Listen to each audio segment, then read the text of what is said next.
Hello, my name is Azra. I came home in the rain to check on my grandfather. He's paralyzed. What I found was blood and silence.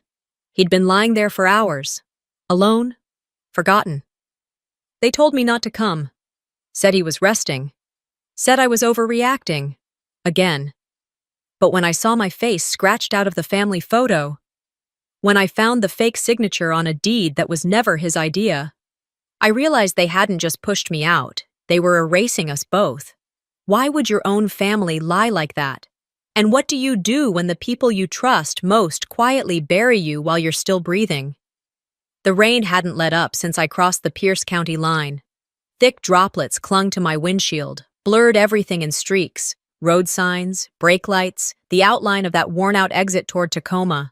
For a moment, I hesitated, foot hovering over the gas. Part of me wanted to keep driving, past the bluff, past the weight of all that silence, but I turned anyway. Because even if no one had asked me to come back, especially not Vera, I couldn't shake the feeling that something was off, the kind of wrong that settles into your chest before your brain can catch up. Vera's voice still played in my head. That message from last week, "Don't bother coming." He sleeps most of the day. Short, clipped, just enough to sound like concern if you didn't know her tone. But I did. That wasn't worry. That was dismissal. The house sat at the end of a gravel road lined with maple trees, their leaves gone gold and red, scattered now in muddy puddles. The porch light was flickering, more like a weak pulse than a glow. My stomach tightened. I pulled the key from the ignition, letting the rain hit the roof for a beat before I stepped out. The cold bit through my jacket. It was quieter than I remembered. No wind chimes, no TV hum seeping through the windows, just rain. When I reached the door, I froze. It was open, not wide, just cracked. Enough to see the darkness inside. I pushed it gently. It creaked. "Grandpa?" I called out, instinctively soft. No answer. "Grandpa, it's Azra. My voice caught. The smell hit me first. Stale air, metal, and something else. Wrong. The hallway light was off. No footsteps. No shuffle of his wheelchair. Just the quiet that comes when a place has been empty too long. I stepped inside. The floor creaked beneath my boots, and I shut the door behind me, more to keep the cold out than anything else. My fingers found the wall switch. Nothing. The bulb must have blown. I took a few cautious steps toward the kitchen, calling out again. "Grandpa?" The sound of my voice felt too loud, like I was intruding in my own childhood home. That's when I slipped. One heel skidded across something slick. I stumbled, hands hitting the wall, the floor, wet. I looked down. My fingers glistened red in the dim hallway light. Blood. "God!" I choked, scrambling forward. "Grandpa!" He was slumped against the wall near the bathroom. His head rested awkwardly to one side, eyes partially open, lips parted. A smear of blood led from the edge of the tile toward his wheelchair, overturned a few feet away. "Grandpa, can you hear me? Grandpa!"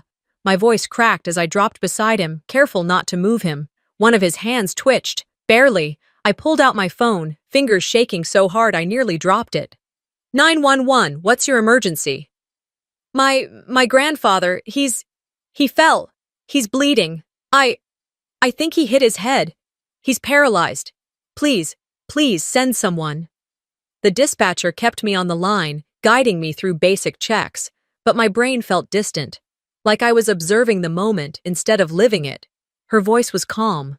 Mine wasn't. "He's breathing, but I don't know how long he's been like this. Is anyone else home with you?" "No, just me." "Help was coming," she said. "Stay on the line." But I couldn't speak anymore. I just crouched there, pressing my jacket gently to the side of his head, trying not to cry, trying not to think. I remembered sitting with him on that same floor when I was 7, playing chess. He used to let me win, until I got smart enough to know he was letting me. He used to say, "The world's loud, Azra. Listen harder for the quiet parts." I was listening now. I stayed beside him until I heard the ambulance siren rise in the distance. Then closer. Red and blue lights bounced across the porch window. Someone pounded on the door. "In here!" I shouted. Two EMTs burst in, their efficiency jarring against the stillness I'd just been trapped in. They moved fast, questions, vitals, lifting him gently. "Do you know what time this happened?" one of them asked. I looked at the microwave clock in the kitchen. 5:41 p.m. I'd arrived just before 5:30. "I don't know," I admitted. "I found him like this." One of them nodded, writing it down. As they wheeled him out, I followed to the porch. Rain had picked up again, running in tiny rivers off the edge of the roof. I didn't move. The EMT paused. "You coming with us?" "I'll drive behind," I said quietly. He nodded and disappeared into the vehicle.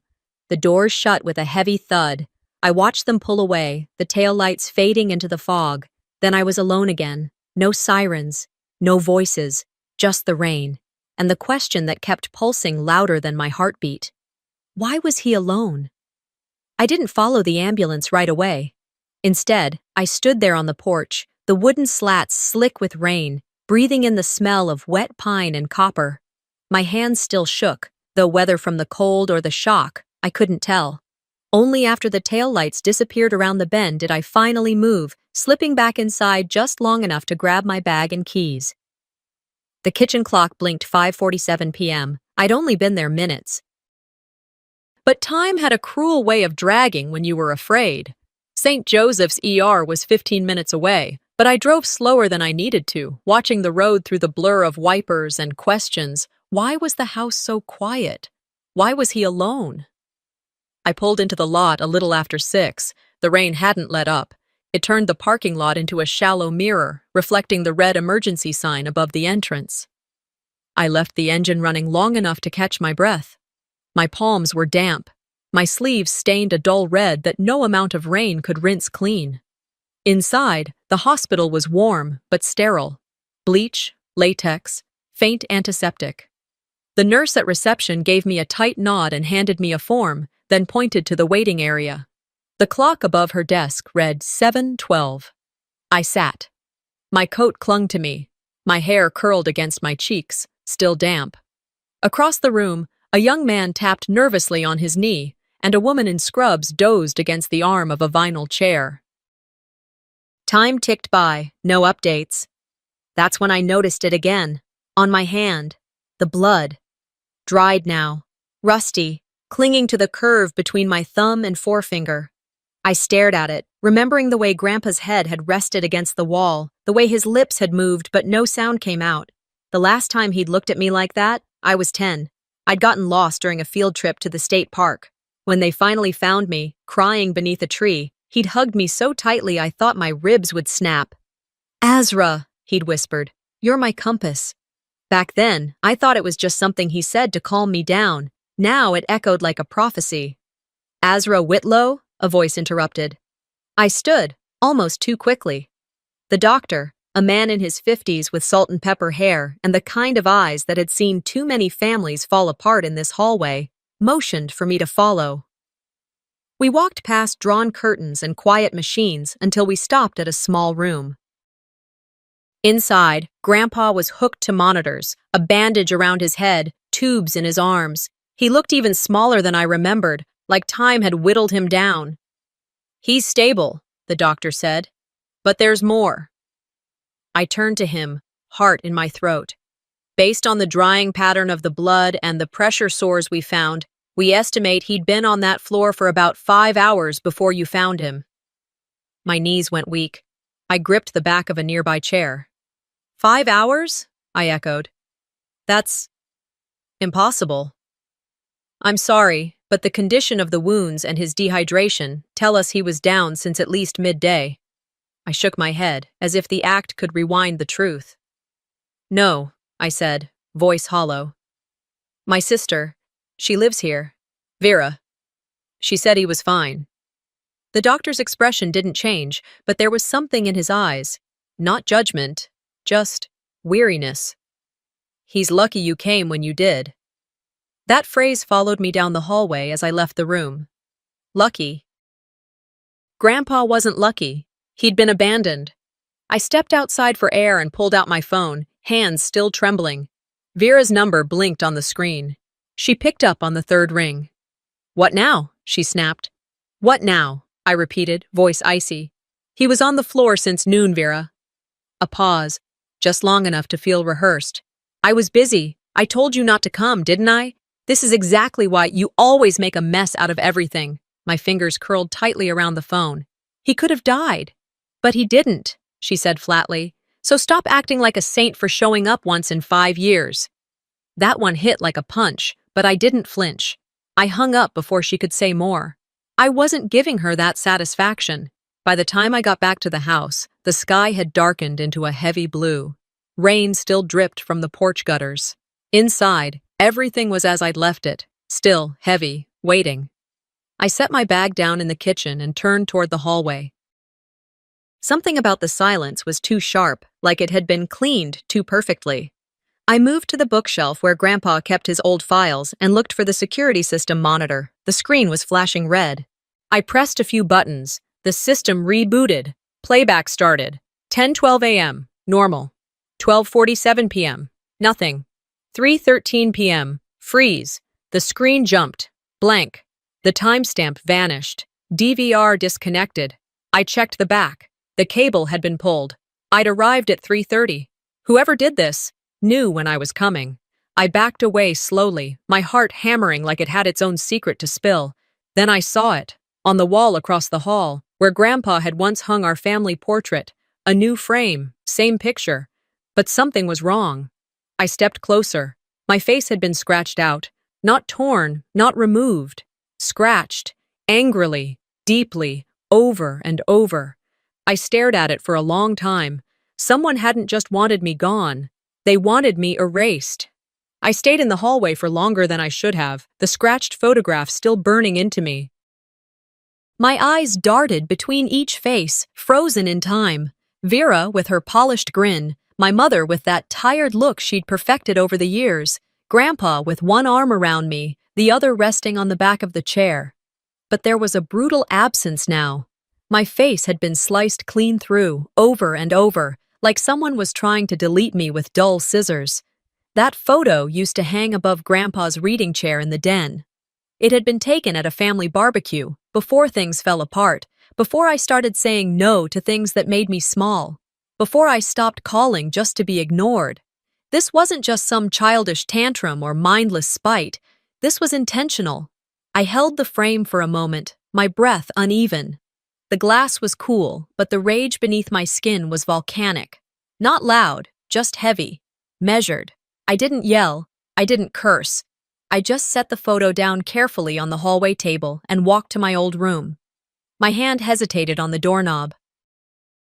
I hadn't been in there since, maybe 3 years? Maybe more. Not since I'd left Tacoma for good, dragging a single suitcase behind me like that's all it took to unhook myself from this place. The door creaked open. The room looked exactly the same, at first. Same faded lilac walls, same twin bed with the creaky frame, same bookshelf packed with old paperbacks and high school trophies no one had cared to dust. But the more I looked, the more I noticed what was missing. The top drawer of my desk had been emptied. My favorite books, dog-eared, note-stuffed, were gone. The framed photo of Grandpa and me fishing at Brown's Point was no longer on the shelf. I stood there, taking slow steps like I was walking through someone else's memory of me. Then I saw the cardboard box in the hallway, marked in black Sharpie, AZ, junk. It wasn't even in my room, just set outside the door, like garbage. I crouched and opened it. Inside, a stack of dusty things I hadn't realized I'd left behind. A bent certificate from college, Dean's list, a stuffed bear missing an eye, a birthday card from Grandpa with his crooked handwriting. To my favorite girl, don't let the world turn you into stone. At the bottom of the pile was a Polaroid. Me and Grandpa on the porch, both of us in flannel, mugs of cocoa in hand. Someone had taped it back together after it had torn. They meant to remove me long before today, I whispered. Not just physically, emotionally, culturally. Like I was some relic from a branch of the family they'd rather forget. I sat on the edge of the bed, the box beside me. The room felt too quiet, like it was listening. I stared at the ceiling. I remembered texting Vera last weekend, asking if I could stop by. She'd replied late that evening. He's been sleeping all day. Best not. And then, a few hours later, a voicemail from my mother. Azra, honey, just let him rest. He gets overwhelmed so easily now, and it's just been hard.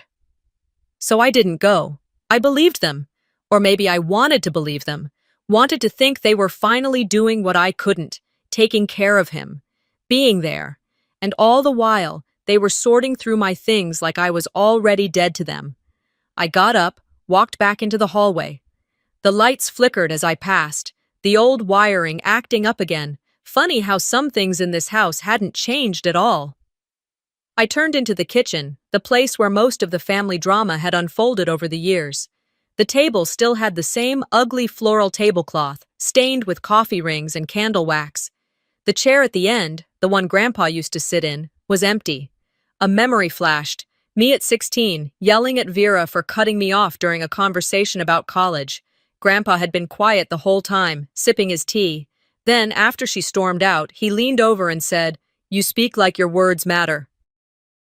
Don't stop." I didn't, but they stopped listening. I walked over to the kitchen window, arms crossed. Rain dotted the glass in lazy drops now. The storm had started to fade. My phone buzzed. A voicemail notification. From Vera. I didn't need to listen to know the tone, but I played it anyway. "Can we not start drama again? This isn't about you, Azra. Just don't make this harder than it already is." Harder for who? For her. For the version of our family she'd molded and maintained while conveniently cutting out anyone who didn't play along? I sat at the kitchen table, staring at nothing for a moment. Then I reached for a pen. Not to write back, but to draw a line in my own mind. They erased me from the family, but they won't erase him. Not the man who taught me how to make oatmeal just right. Not the one who held me when my first pet died. Not the one who stayed up late reading philosophy books with me, even though his eyes were going. No. He deserved more than silence, more than being left to bleed on a cold floor while everyone around him measured inconvenience. The light flickered again. A chill spread through the room. I stood, box in hand, and carried it back to my room, placing it gently in the closet. One day, I'd throw it out myself. But not yet. The screen went dark as the voicemail ended, and I just sat there, still at the kitchen table, the same one where Grandpa used to sneak me extra cookies when no one was looking. Now, I was staring at a screen like it was capable of biting back. Vera's voice, sharp and smug, echoed louder than it had any right to. "Can we not start drama again?" It wasn't a request. It was a line in the sand. I slid the phone aside and leaned back, letting the back legs of the chair creak a little. The wind outside scraped tree branches against the house like knuckles dragging down siding. Even the storm sounded tired. My thumb hovered over the call button for Vera. I knew better. I knew how this would go. But I hit dial anyway. She picked up faster than I expected. "You're really going to do this now?" she snapped. I didn't bother greeting her. "The doctor said Grandpa had been on the floor for 5 hours, Vera. 5. That's not a nap. That's not he was tired. That's abandonment." "Oh, please," she scoffed. "Here we go with the hero act." My jaw tensed. "Excuse me? You always do this," she continued. "Swoop in when it's convenient, throw accusations, then disappear again. You're not the only one who loves him, Azra." I stood, pacing slowly toward the hallway, phone to my ear. "Then where were you? Where was your love when he was lying in his own blood?" "You have no idea what's been going on," she hissed. "You left. You chose to stay away." "I was pushed out," I said, biting the words. "You all made it clear I wasn't needed. That I was too emotional, too much of a problem." "You're here now because you want to feel important," she snapped. "You're not helping. You're making this worse." That did it. I didn't yell. I didn't cry. I just ended the call, walked straight into the hallway, and stood under the photo with my face scratched out again. I let the silence around me grow heavy, like it needed to land before I could speak. "She thinks I need to be seen," I whispered, not to anyone. She never realized I was never invisible. I was just ignored. The sound of tires crunching gravel outside broke the quiet. I glanced out the window and saw headlights pull into the driveway, Clarice. I should have been surprised, but something in me already knew she'd come. By the time she knocked, lightly, like she didn't want to commit to the sound, I had already opened the door. She looked smaller than I remembered. Same hairstyle, same nervous hands, same habit of glancing everywhere but at me. "Hi, sweetheart," she said, voice thin. I stepped aside. "Come in." We didn't speak as she took off her coat and settled into one of the kitchen chairs. I followed, sat across from her. The distance between us felt heavier than it looked. "I saw your message," she said softly. I didn't respond. She ran a hand along the rim of her mug like it gave her permission to talk. I heard him crying." The words hit harder than anything Vera had said. "When?" I asked. "The day it happened," she said. "I was in the guest room. I'd just finished folding towels. I heard him calling for help. Not loudly, but enough. And She stopped. I waited. "Vera told me not to worry," she whispered. "Said he'd probably just dropped the remote again, that he hated being hovered over." "And you believed her?" I asked. Clarice swallowed. "I didn't want to cause more mess." I sat back in the chair, heart pounding in a dull rhythm. "You didn't want to make it messy," I repeated. "So you ignored a man calling for help, your father." You didn't mean for him to bleed on the floor for 5 hours?" I snapped. "You didn't mean to stay quiet while Vera lied to me, told me not to come?" Clarice's eyes welled. I didn't know how to stand up to her. That's when it broke. "You didn't say anything. All these years, you let them pretend I was gone. You let them label me the problem, the rebel, the drama queen. You nodded along, even when it killed me." "I was afraid," she said. "Afraid of the arguments, afraid of losing what little peace we had left." "Peace built on silence isn't peace," I said. "It's submission." She didn't argue. "I needed you," I continued. "Back then, when Vera made me feel small, when Grandpa was the only one who listened." Clarice's voice cracked. "I'm sorry, Azra. I truly am." I looked at her, really looked. For a moment, I saw the woman who used to sing to me when I was sick, the one who brought me soup when I flunked my first chemistry quiz. But I also saw the woman who stood behind Vera in every family photo, in every fight, in every silence that cut me deeper than words. "This ends here," I said. "I'm going to find out the truth. And if it hurts her reputation, so be it." Clarice lowered her head. "You always were the brave one." I didn't reply. I walked past her, toward Grandpa's study. The key was still where it always had been, tucked inside the spine of his old dictionary. I opened the drawer slowly, like it might burn. Inside was a single envelope, written in his handwriting, "Only if she comes back." I stood there, holding it, heart hammering again. Not from fear, from knowing. The envelope weighed nothing, but it shook everything. I didn't open the envelope right away. For a while, I just stood there in Grandpa's study, staring at it. And the edges were slightly frayed, the ink faded, but his handwriting, stubborn and distinctive, was unmistakable. "Only if she comes back." Those 5 words made the air heavier. I finally sat down at the desk, cleared a spot between stacks of yellowed notebooks and old newspaper clippings, and broke the seal. Inside was a single photocopy. A property transfer form. Pre-filled. My grandfather's name typed at the top. Vera's listed under recipient. It was unsigned, but someone had attempted to trace his name in pen, awkwardly, unconvincingly. The signature line was indented, as though the pen had paused long before pressing down. There was a sticky note stuck to the corner. In Grandpa's shaky script, "Do not sign this. She will try again." I set it aside, breath locked tight in my lungs. Across the room, his filing cabinet stood slightly ajar. I opened it and rifled through until I found what I was looking for. Birthday cards. Dozens, maybe hundreds. one from every year. I pulled mine from last year, the one where he'd written in red pen because his blue ink had run out. The signature was careful, slightly crooked, but real. I laid the two side by side, the card and the transfer form. The forged one wasn't even close. They'd tried to copy his name like a child mimicking cursive. I took out my phone, opened the camera, and started recording. I narrated every detail. The photocopy, the note, the real card.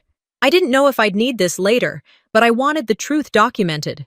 If Vera wanted to play games, she'd have to do it in the light. That night, I couldn't sleep. I lay in my old room, watching shadows move across the ceiling as branches tapped the window in slow, rhythmic patterns. The wind had shifted, less storm, more restlessness. Somewhere around 4 a.m., I gave up trying and padded barefoot into the kitchen.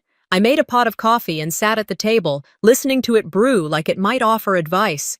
The house was quiet, too quiet.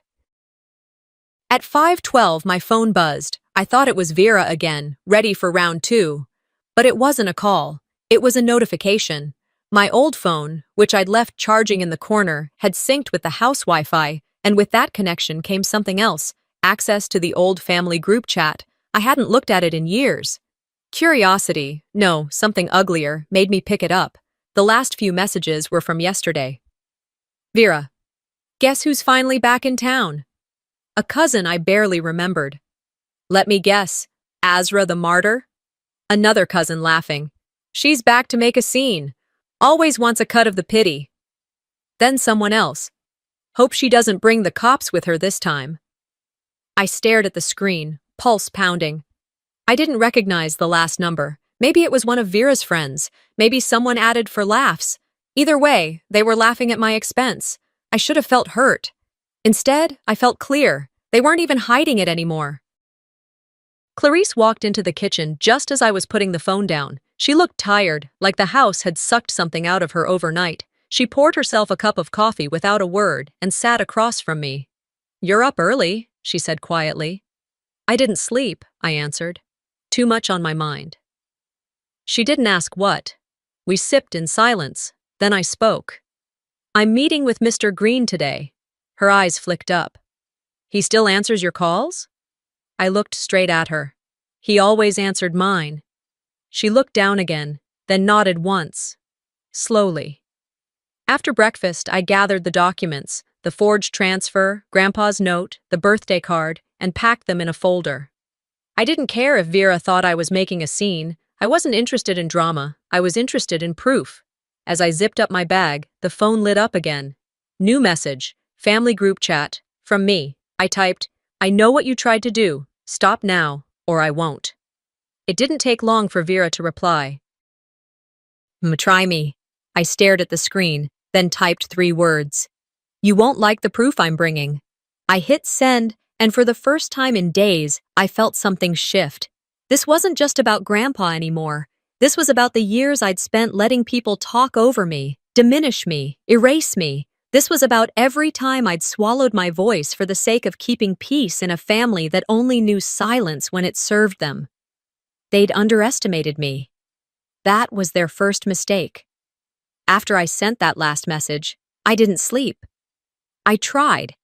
God, I tried. But every time I closed my eyes, I saw Vera's face, heard her voice in that sneering tone she'd perfected over the years. Try me. Like she thought I was still the girl she could corner at Thanksgiving and shame into silence. That girl was long gone. Sometime just before dawn, I dozed off on the couch with the TV on low. The local news flickered across the screen. Weather warnings, traffic delays, a missing cat. I wasn't really listening. At 6:22 a.m., my phone buzzed again. I expected another jab from Vera. I didn't expect what I saw, a text from an unknown number. "If he dies, it's easier. You know that. You were never meant to come back." That was it. No punctuation, no name. Before I could screenshot, the message vanished. Auto-delete. But I had quick hands. I'd already caught it. I saved the image and immediately forwarded it to a backup email. If anything happened to Grandpa now, no one would be able to say I hadn't warned them. My heart thudded in my ears. I stood, paced the kitchen, Phone clenched tight. Then I called the carrier, reported the number. The woman on the line was calm, polite, but firm. That appears to have come from a prepaid burner SIM, likely untraceable. Perfect. I added that message to the file I'd started compiling on my laptop. Screenshots, photos of the forged document, voice memos, Grandpa's handwritten note. Every piece of evidence went into a single folder, labeled Raymond, Truth. Clarice entered the kitchen an hour later, her eyes still puffy, hair tied back like she'd barely slept. She poured herself coffee in silence. I didn't mention the text. Not yet. Instead, I said, "I'm driving to Seattle this afternoon.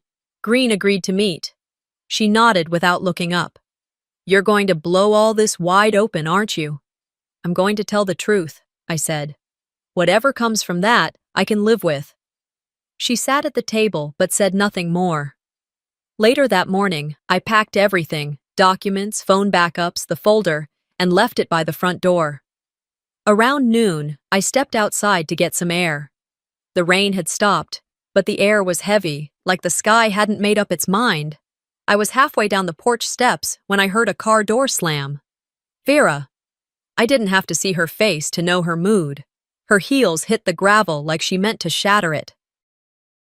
She didn't knock, just walked right in, as if it were still her kingdom. "You got a minute?" she said. "No," I replied, not moving. She kept going, brushing past me into the kitchen, tossing her purse onto the counter like we were about to discuss holiday plans instead of elder neglect and forgery. "Let's talk," she said. "You want to talk now?" I raised an eyebrow. "After the messages? After the signature you tried to pass off as his?" Vera rolled her eyes. "Oh, come on, Azra. That's what this is about. Paperwork? You tried to transfer the house without his consent. It was his idea," she snapped. "He just didn't get around to finishing it." "He told you no," I said. "You forged his name anyway." She laughed, short and bitter. "You don't know anything. You were gone. You made sure I stayed gone. You think you're the only one who loves him?" she barked. "You left. We stayed. We dealt with the doctors, the bills, the mood swings. You think you can just show up and play savior? I think I'm the only one who didn't walk over him when he was calling for help." That silenced her for half a second. Then she stepped closer, voice low. "You don't know how this works. If you drag this through the mud, the whole family breaks." I looked her straight in the eye, then let it. She stared at me like I'd slapped her. Clarice, who'd been standing quietly in the hallway, stepped into view. "Enough," she said. Vera turned to her. "You're letting her do this?" Clarice didn't blink. "I'm tired of keeping quiet." Something in Vera's posture stiffened. She reached for a coffee mug on the counter and, without warning, hurled it at the wall. It exploded into pieces next to the fridge. I didn't flinch. "That's the last thing you'll throw without consequence," I said calmly. She pointed at me, trembling. "You think you're so righteous? You think Green will believe you over me?" "I don't need him to believe me. I have proof." She snatched her purse and stormed out without another word. Clarice and I stood in silence as the sound of her tires tore down the gravel drive. By mid-afternoon, I was on I-5 heading toward Seattle. The rain had started again, steady, but not hard, just enough to blur the view and make you second-guess the distance between you and the rest of the world. Mr. Green's office was tucked above a quiet row of law firms near Pike Place. When I arrived, he was waiting in the conference room, glasses perched low on his nose, a half-read legal pad in front of him. "Azra," he said warmly, motioning for me to sit. I opened the folder, laid out every piece, the fake signature, the voicemail, the birthday card, Grandpa's note. He reviewed them slowly, his brows knitting tighter with each page. When he finished, he looked at me. "Your grandfather trusted you, more than you know.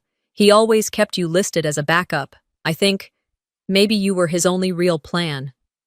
I swallowed hard. "Is there another document?" He tapped the table once, twice. "There might be." His tone told me what his words didn't. If there was another will, one Vera didn't know about, This was about to get a lot messier. I left the office feeling more grounded than I had in days. It wasn't just about Grandpa anymore. It was about what they thought they could still get away with. By the time I made it back to Tacoma, the sky had shifted into that dusky gold that made everything look softer than it really was. Don't let the light fool you. Nothing about this day was gentle. Mr. Green had given me the envelope before I left his office. He didn't say much when he handed it over, just that it had been sitting in his safe for 3 months, at Grandpa's specific request. He said he didn't trust the energy in that house anymore, Green told me. Said he wanted to make sure you got what was already yours. Now, sitting in the living room with Clarice pacing behind me, I opened that envelope in front of everyone, Vera, my mother, 2 of my cousins, and Mrs. Bell, who insisted on coming when I told her I needed someone from the outside.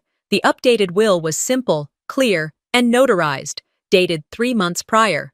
It left the house, the savings account, and full medical decision authority to me. No conditions, no questions. Vera was the last to arrive. She walked in with that stiff smile that never reached her eyes. "You seriously called a meeting?" she said, tossing her purse on the couch. "What are we, 12? "No," I said, "but it seems I have to spell things out like we are." Clarice stood behind me, her face unreadable. My cousins shifted awkwardly on the edge of their chairs. I held up the will. "This is from Grandpa, dated and notarized. It names me as his primary heir and guardian. It overrides everything else." Vera crossed her arms. "That's convenient." Mr. Green cleared his throat from the side of the room. "I can verify the signature and the date." He was completely competent when he made this decision, and very clear about who he did and didn't trust. A beat of silence filled the room, thick and suffocating. Vera broke it with a laugh. "Oh, come on! You really think this isn't a setup? He was old. He got confused, probably thought she was still that little girl who used to bring him tea in her plastic cups." My voice didn't rise. "Or maybe he remembered exactly who was there when he needed someone, Mrs. Bell, who'd been quietly sipping tea near the window, set her cup down with more force than necessary. "I heard him," she said softly. Everyone turned. "What?" Vera asked. "I heard your grandfather that day," Mrs. Bell repeated. "Through the window. He was calling for help." "You're mistaken," Vera snapped. "I knocked," Mrs. Bell continued. "You opened the door. You told me it was the TV, that Raymond was resting." The room froze. Vera's lips parted, but no sound came out. I turned to her.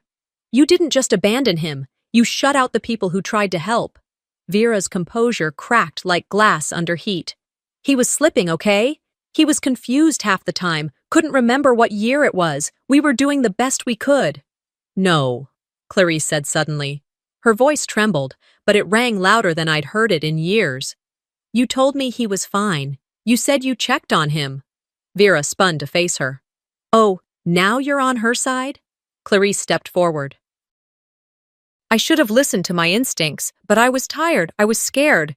And you," she pointed at Vera, "you made it sound like it would be worse to interfere." "He was dying anyway," Vera shouted. "What's the point of dragging this through the mud?" "The point," I said, standing slowly, "is that he was alive, and he deserved better than to be left on the floor for hours while everyone pretended nothing was wrong." "You just want to look like the hero," Vera snarled. "Like always. Swoop in, collect the praise, act like you're better than everyone else." "I don't care how I look," I said. "This doesn't give me power. It just confirms what Grandpa already knew. I was still his." She stared at me, breath ragged, hands clenched. And then her phone rang. She glanced down. Caller ID, local sheriff's department. The blood drained from her face. Clarice's hand went to her mouth. My cousins exchanged worried glances. Mrs. Bell raised her eyebrows, but said nothing. Vera silenced the call and looked at me with a rage I hadn't seen since we were kids fighting over the last word at the dinner table. "You called the cops on me?" "No," I said. "I submitted evidence." She stepped forward, but Clarice blocked her path. "I told you," Clarice said gently. "Enough." Vera's jaw tightened, her gaze darting between us, but she said nothing more. just turned, grabbed her purse, and stormed out the door. I didn't follow. The room stayed quiet for a few long beats. Then Mr. Green gathered the documents, gave me a nod, and said he'd be in touch. Clarice sat down, hands folded, her eyes were glassy. "I'm sorry," she whispered. I didn't say it was okay, because it wasn't. But I sat beside her anyway. The truth had finally stepped in, and now the law was knocking too. The house hadn't moved, not an inch, but everything inside it felt shifted, like the center of gravity had finally pulled itself back to where it belonged. Clarice had gone quiet again, staring into her teacup like it might offer her a path out of guilt. Mrs. Bell stood in the corner with her purse still clutched to her side, uncertain whether to sit or leave. And Vera hadn't said a word since the deputy's call. We were still in that breathless pause when I reached into my coat pocket. "There's one more thing," I said. The room turned to me like I was holding a lit fuse, which I was. I pulled out my phone, the old one, the one I hadn't used in months, and tapped through the gallery until I found the video. A 2-minute clip, grainy but clear, from exactly 2 months ago. I'd taken it when I stopped by unexpectedly, the last time I'd visited without asking permission. "Before you say anything," I added, "just watch." I turned the screen toward the group and hit play. The video opened on a garden bathed in late summer light. Grandpa sat on the bench he'd built with his own hands back in '92. Beside him, little Emma Bell, Mrs. Bell's granddaughter, held a juice box in one hand and a half-eaten cookie in the other. Grandpa's voice came through the audio, soft but steady. "Only one remembered my birthday this year, Azra, not the others. She sees me, not just what I have." I didn't speak. Neither did anyone else. The silence stretched longer than I expected. Clarice gasped. Vera blinked like someone had tossed sand in her eyes. Even Mrs. Bell's eyebrows lifted with a restrained kind of pride. The screen went dark. "I didn't mean to forget," Vera said finally, but the words barely made it past her lips. "He was slipping. I didn't think it mattered anymore." I turned to her, not angry, just tired. "It always matters," I said. "Even when they can't speak, they still feel. And even when they fade, they remember who showed up." Her jaw trembled, but no words followed. Then the door creaked. Mr. Green stepped back into the room. Behind him, a uniformed deputy nodded once, his hands resting firmly on his belt. "Miss Alcott," he said. Vera stiffened. "This is a formal notice. We've opened an investigation into possible elder neglect and endangerment. You are not being charged at this time, but you are expected to cooperate fully with our inquiry." She snatched the paper from his hand like it might burn her fingers. "This is ridiculous," she said, turning toward me. "You've always wanted to ruin me." I didn't blink. "No, I wanted to protect him. Everything else is a consequence." She opened her mouth, but Clarice stood. "Don't," my mother said, her voice low. "Just don't." The deputy and Mr. Green left soon after, leaving behind silence that wasn't quite peaceful, but certainly more honest than before. Vera walked to the door and paused. She looked back, just once, and then left, heels clicking against the hardwood with defiance that didn't sound like power anymore. Mrs. Bell followed, after a soft squeeze of my shoulder. She didn't say anything. She didn't need to. That left just me and Clarice. She hadn't moved from where she stood. "I let her talk me out of standing up," she said, finally breaking the silence. "Every time I thought about doing something, I heard her voice in my head. Not yours, hers." I didn't speak. "I'm sorry I wasn't brave enough," she added, voice nearly lost to the room. I sighed, then sat. "It's too late for fixing what happened," I said, not out of cruelty, but because it was true. "But maybe not too late to stop it from happening again." She nodded. It wasn't peace, but it was something that might lead there someday. Later that evening, after the house had settled and Clarice had gone to lie down, I stepped out into the garden. It had started to drizzle again, light, rhythmic, not enough to drive me back inside. I found my way to the bench, the one from the video. It was damp, the wood cool against my jeans.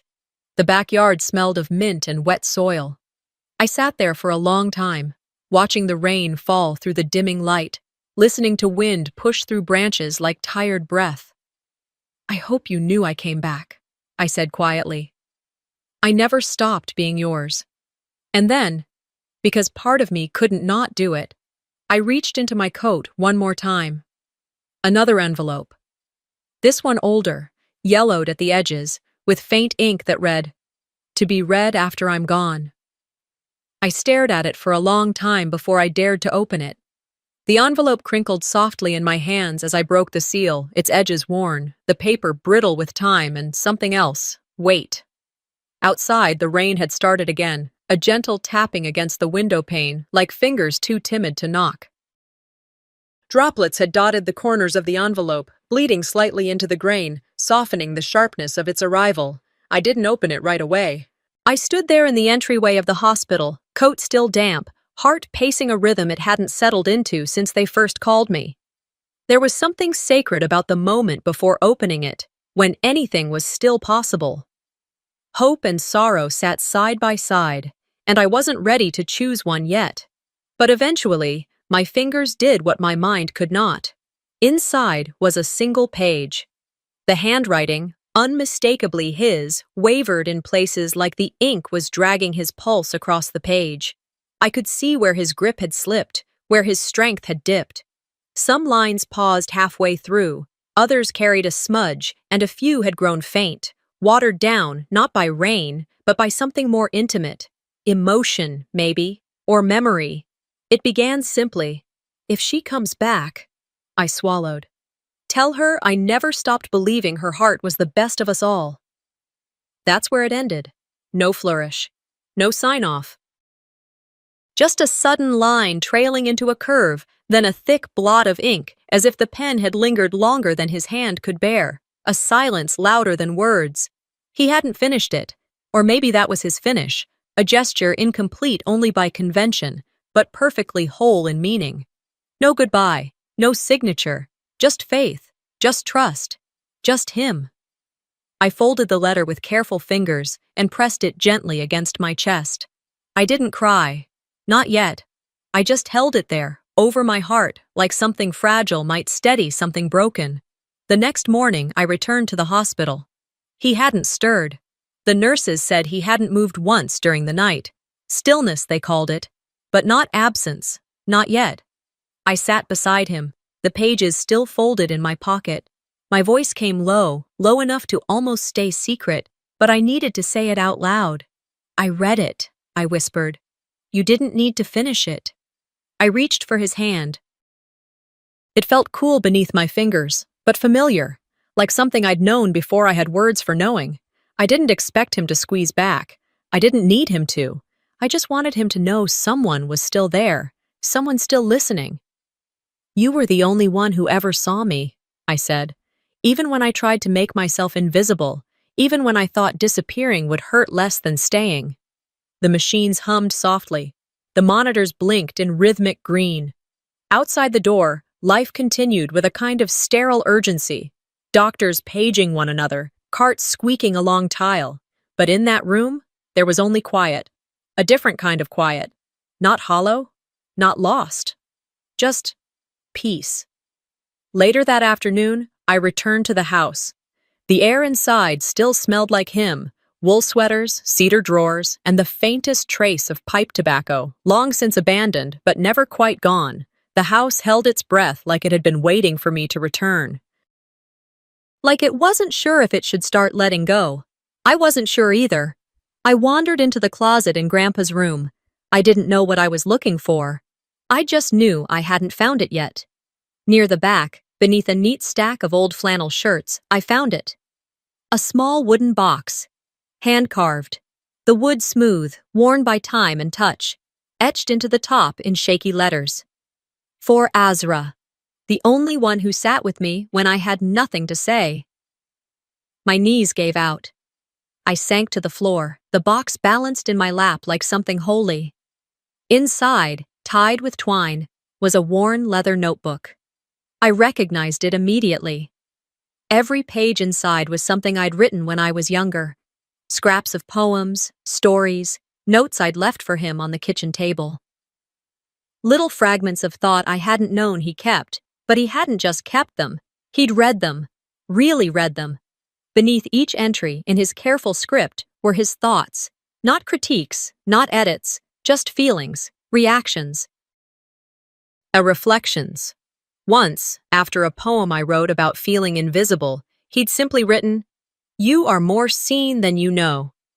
I traced the words with shaking fingers. "You kept me," I whispered. That afternoon, Clarice came by. She didn't say much, just brought a thermos of tea and 2 thick slices of lemon loaf wrapped in wax paper. We sat in the kitchen, surrounded by quiet. She didn't mention Vera, I didn't either. We didn't need to. Instead, she reached across the table and took my hand, and held it. That was enough. The next day, Mrs. Bell stopped by. She didn't knock, just left a pie on the porch, wrapped in foil, with a note attached. "Some people repay love with control. You repaid it with care." I didn't touch the pie for days. It sat on the kitchen counter like a witness, like a closing argument. A week passed, then 2. Grandpa didn't wake again, but I was there when he left. They said it was peaceful, that his heart simply stopped, that his body, tired and ready, chose stillness. I believed them, not because I needed comfort, but because I'd seen it in his face already. The peace. It had begun days before he passed, when I came home and stopped hiding. He didn't need to say goodbye. He already had. A month later, I moved. Not far. Just far enough. Orcas Island became home. A coastal town with windswept streets, a harbor that glistened just enough, and a kind of quiet that felt like healing, not isolation. I rented a small cottage near the bluffs. Upstairs, I let out the space to a painter who smelled like turpentine and lavender and never asked questions. I work part-time at a local bookstore now, mostly in the poetry section. I shelve it like it's sacred. On my desk sits Grandpa's wooden box. I open it sometimes, not out of grief, not because I miss him, though I do, but out of gratitude. They took so much from me, my place, my name, my version of home, but I found what was mine. Not by shouting, not by fighting, but by returning to who I was before they told me I wasn't enough. I'm not writing this for revenge. I'm writing it because truth doesn't always raise its voice.